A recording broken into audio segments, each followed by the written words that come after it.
how do we find the 20-year-old Fabrices out there today, and how do we get them on our team? It's interesting. Like I worried as a 20-year-old that I wouldn't be taken very seriously if I joined a startup, or if I built a startup, I thought I would fail. And so instead, I went to McKinsey and Company to work in a consulting company to basically learn business. I'd built a startup in college, and it helped pay for college, in fact. But it was a sole proprietorship, and I didn't really know how to manage a team. And so I left Princeton, and I was 21.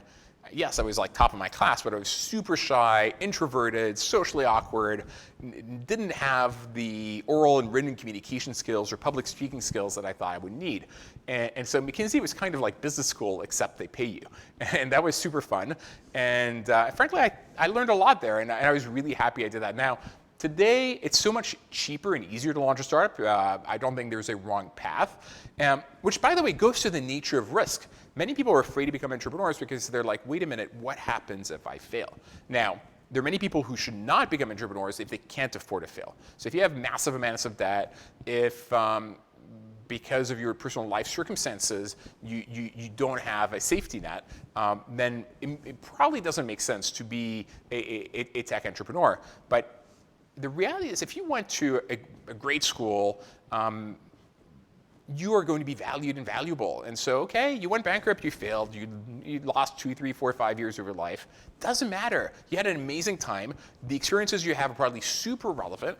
All the employers will want to hire you, and you'll have had a more interesting life than others, and probably you can bring a lot of that to bear. And so, most people are risk averse, but this society rewards taking marginally, and I really think it's marginally more risk, so much more than disproportionately more than it is frankly warranted.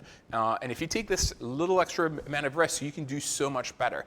But frankly, more importantly, I never started a startup because I wanted to make money. I started because I like creating something out of nothing, and my other creative outlets I really sucked at. I can't paint, I can't sing, I can't dance. I love writing, I love speaking, obviously, but there's something magical about like creating something and bringing it into existence and making and then having users use it and interacting with them, and that I could not get that thrill anywhere. And so I didn't consider and I hated having a boss. So I didn't consider myself particularly employable, and it made sense to do that. And I think that's all the more true today, where the passion economy, even if you're not building a venture-backed scalable business, allows you to find these jobs that are right for you.